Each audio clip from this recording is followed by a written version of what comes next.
Bonjour à vous. Est-ce qu'on peut rire de la crise? Est-ce qu'il est possible de rire du sordide des 4 dernières années?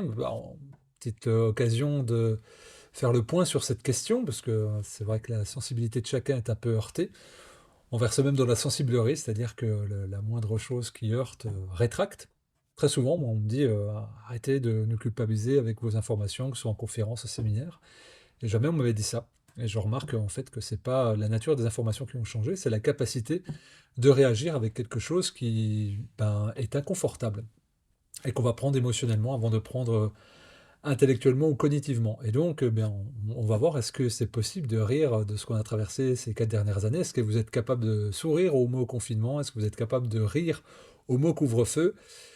Est-ce que vous êtes capable de vous esclaffer au nom d'obligation? Eh bien, c'est dur pour beaucoup, et si c'est souffrant encore pour vous, peut-être qu'un des remèdes, ça serait le rire, et de rire par l'absurde. Et c'est le chemin que j'ai décidé d'emprunter avec ma maison d'édition Exuvie, en éditant ce petit livre.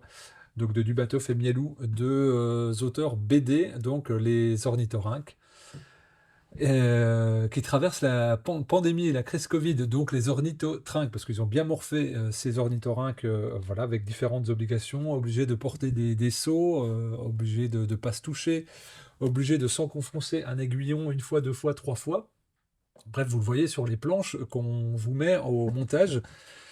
On a décidé avec les deux auteurs de sortir ce livre à petit prix, 10 euros avec les frais de port offerts. Alors c'est pas une opération évidemment qui a des visées commerciales, mais c'est surtout de proposer une option thérapeutique et informative différente. On se rend de plus en plus compte, et vous devez le voir autour de vous, il y a beaucoup de déni, de rejet, mais en fait qui est une protection. On ne veut pas refaire l'histoire, on ne veut pas revivre le trauma, et quand bien même on arrive à le mettre à distance, eh bien c'est très compliqué en fait de reparler. Combien il y a eu de confinement? 1, 2, 3, je sais plus. Combien il y a eu de couvre-feu? On sait plus trop, de quelle heure à quelle heure. Les papiers d'auto-attestation, tout ça. Alors bien sûr, ça fait chier d'en entendre parler. D'ailleurs, on a qui me dire: «Pourquoi tu nous rabats les oreilles avec ça?» Parce que je constate que beaucoup de personnes n'arrivent plus à se réguler, qu'elles sont désorganisées émotionnellement, à la simple évocation de ces noms clés que je viens de vous donner. Et je me suis dit, alors on me propose plein de manuscrits, hein, beaucoup de manuscrits sur la crise, hein, pour la collection Société. La plupart, je les refuse parce que j'ai plus envie de réalimenter ça dans ma maison d'édition. C'est important le devoir de mémoire, c'est important le travail de réflexion sociologique, anthropologique, philosophique même. Et donc j'ai sorti des livres, hein, Mehdi Belhadj-Kassem, Louis Fouché, Vincent Pavant, voilà des auteurs qui ont travaillé, qui ont eu un regard saillant sur la crise à travers différents prismes, mais aujourd'hui je souhaite moins être dans l'intellect, on va dire. Et je pense que le travail de structuration avec beaucoup d'autres auteurs et éditeurs a été fait. Il y a eu mon documentaire aussi sur les soignants suspendus, mais la piste de l'humour n'a pas été empruntée. Et en fait, j'ai vu les réactions de personnes en lisant ce petit opuscule, eh bien, vraiment se tordre de rire. Et je me suis dit, il y a un truc, il y a quelque chose. Et donc avec les auteurs, c'est pareil qu'on a fait. Et quand j'ai vu les réactions des enfants, je voyais que c'était un peu un exorcisme quand même. Avec une mise en distance faite, c'est pas nous, c'est pas des humains, c'est des ornithorynques. Alors ça fait penser un peu au Shadok. C'est une inspiration, hein, qui est assumée par les deux auteurs. Et donc, de leur scénette drôlatique, c'est un conte, hein, presque un peu philosophico-comico-tragique, on pourrait dire, mais on rigole bien, on rigole beaucoup, on se marre, et en fait, à un moment donné, on rit jaune, la couverture orange, mais on rit jaune, et puis on se dit, ouais, c'est quand même absurde. Et qu'on soit pro-politique gouvernementale sanitaire ou anti, je dirais peu importe. Cet événement, on l'a traversé de la même manière. Personne n'a été heureux d'affronter des confinements, personne n'a été heureux d'affronter des couvre-feux, d'avoir des obligations, des sommations, d'avoir peur.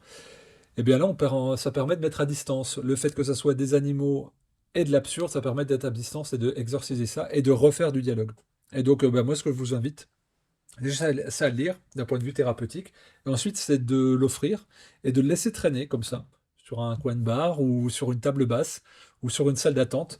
Et puis vous verrez que ça va refaire le lien sur, ouais, c'est vrai que c'est quand même abusé, c'est vrai que c'était un peu idiot, c'est vrai que c'était un peu absurde.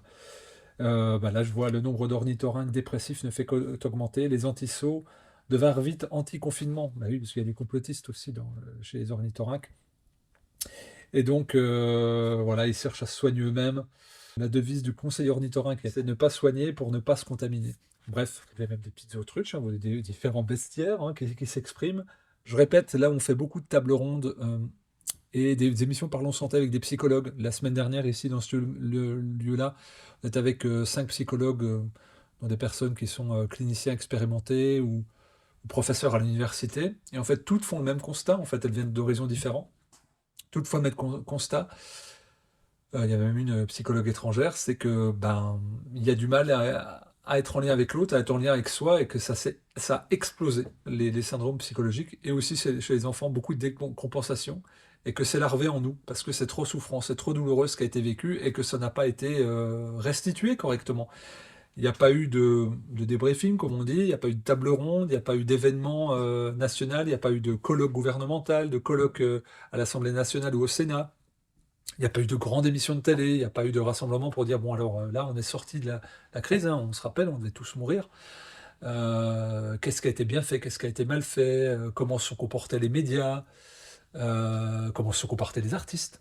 Selon moi, les artistes qui s'expriment beaucoup en ce moment, mais il y en a certains qui ont eu des mots très déplacés auprès des personnes qui avaient refusé certains traitements ou certains des déconfinements, des couvre-feux, et donc en les traitant de tous les noms. Ce qui permet d'ailleurs aujourd'hui de retraiter une autre partie des Français de tous les noms, que ce soit, enfin voilà, on arrive à des dérives. On a vu le président aussi traiter une partie des Français de sales noms, qu'il avait envie d'emmerder. Donc on n'a pas fait ce travail un peu de mémoire. Et je pense que c'est délicat de faire société correctement, de penser un univers démocratique, une république stable, sans faire ce travail-là. Alors évidemment, on peut que l'appeler de nos souhaits, mais en attendant, la proposition, c'est déjà de l'exorciser. Et rien de mieux que le rire. Donc c'est une escapade qui sera sans doute unique, hein, le fait de sortir un livre comique, drôle. C'est un pari aussi. Et voilà, comme je vous l'ai dit, hein, le but c'est pas du tout financier, hein. Vous vous doutez bien que 176 pages avec une couverture comme ça imprimée en France, avec bah voilà, un circuit court, forêt éco-gérée, frais de port offerts, donc 10 euros. Vous vous dites bien que l'opération elle est quasiment blanche, mais bah, on fait notre part, on essaye de faire notre part, comme tant d'autres. Donc je vous invite à regarder en description. Donc pour les ornithorynques, la pandémie vue par les ornithorynques. Vous payez une bonne tranche de rire, et puis bah, je vous laisse en fin de vidéo avec une petite animation que nous avons réalisée avec les auteurs. Bonne lecture à vous et à très vite.